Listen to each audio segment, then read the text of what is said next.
EMDR. Is it science? Is it pseudoscience? EMDR stands for eye movement desensitization and reprocessing, and it is backed by years of research and clinical evidence. So, no crystal balls or magic wands here, just good old science doing its thing. Imagine your brain is like a big old library filled with shelves of memories. Some memories are happy, like your favorite birthday party, while others are not so great. So when something painful happens, your brain can get a little bit stuck on it, like broken record playing the same tune over and over again. So EMDR can help your brain hit the reset button. The way it works is that EMDR therapy uses bilateral stimulation, which basically means it gets both sides of your brain talking to each other. Let me take you through a typical session. Picture this. You're sitting in a therapist's office holding a pair of oval-shaped buzzers in your hands because what it turns out that you don't have to follow a light with your eyes. It can just be buzzers in your hands and you can actually close your eyes. And as long as there is bilateral stimulation to activate both sides of your brain, you should be good. So it starts with diving deep into your memories, specifically the ones that have been causing you distress. In my case, we began with a timeline of past experiences, pinpointing the very first painful memory.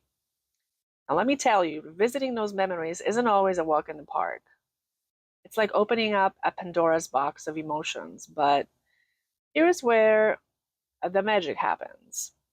As I focused on my very first memory, my very first painful memory, I should specify, and the buzzers were going back and forth between my left and right hand, at first it felt a bit odd, like my brain was doing a funky dance, but then something remarkable started to happen. The image began to change, morph.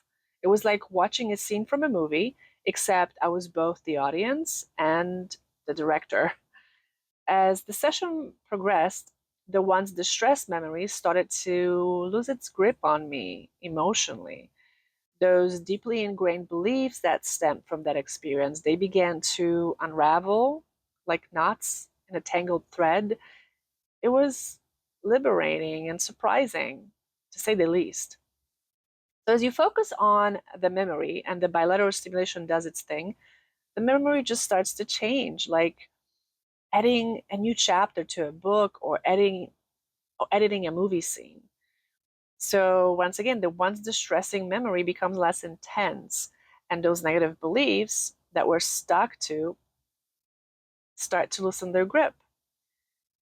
But here's the thing, EMDR isn't a one-size-fits-all solution. There are times when it might not work as well or at all. For example, if you're not ready to confront those memories head on and you're not being honest with yourself and it's just too painful to face them, it's not going to work. It's like trying to plant seeds in frozen ground. It's just not going to happen.